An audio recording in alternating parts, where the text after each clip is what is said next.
The question will now be about, while Bangladesh decides who will now lead the country, what happens to Sheikh Hasina? 15 years of long tenure.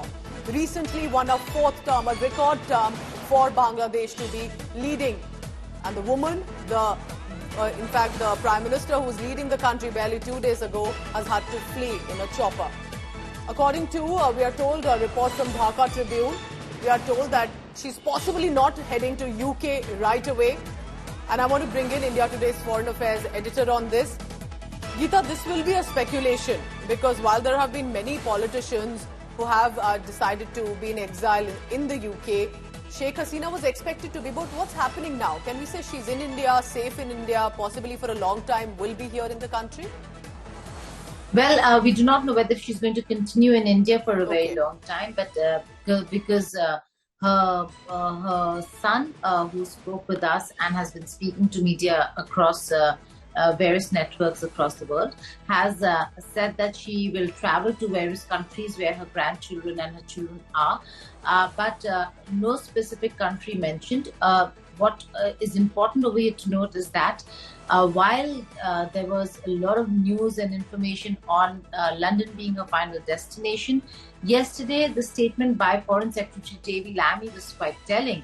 This is a new government in the United Kingdom, a Labour government that has come out and said that the situation in Bangladesh is quite dire and that peace and stability should return.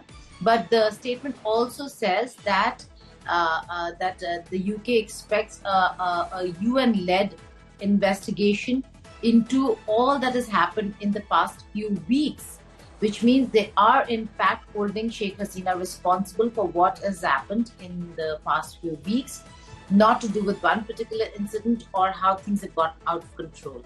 So the United Kingdom making their displeasure quite clear with regards to Sheikh Hasina government and how her government conducted itself when it comes to the protests in Bangladesh. So whether she's going to get clearance to really go to London or not is something we'll have to wait and see. But for now, she is looking to travel out of India. She did spend the night in a safe house at the Hindon Air Base, but has not left the Hindon Air Base, which means that this still feels like a temporary arrangement. Else there would have been a more permanent arrangement of her moving out of Hindon Air Base and then taking up a residence here in India. I don't think that's the case right now. So everybody's waiting to see where she gets a clearance to go to.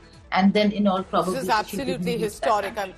There's a lot of instability and uncertainty, but the fact that a Prime Minister of a neighbour nation has had to leave in this manner clearly, and this is after winning elections, says a lot. Meanwhile, there are protesters on the ground celebrating, cheering, sharing mithais, looting away the fish from Prime Minister's residence and much more.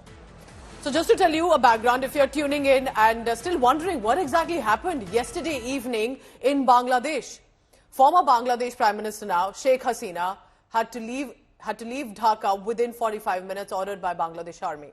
She managed to get emergency help from India, at least to land safely for some time. Yesterday evening, which is Tuesday evening, she decided to then land and has been in Delhi right now. But there are escalating violence and tensions meanwhile back home. Hasina's plane, while landed at Hindon Air Base at 5:41 p.m., soon after she was met by National Security Advisor Ajit Doval. For now, there is no clarity on the next move. She has not received any clearance from the UK for asylum. She is speculated to be moving to UK very soon. BSF has heightened alert status at the Eastern Command. We have to look at our internal security too. Traffic has been halted at integrated checkposts. Border Security Force is maintaining close coordination with the border guard Bangladesh. The state of Meghalaya, meanwhile, for example, has imposed a night curfew along the border with Bangladesh to ensure security, prevent potential cross-border incidents and possibly an influx of refugees or infiltrators that could happen.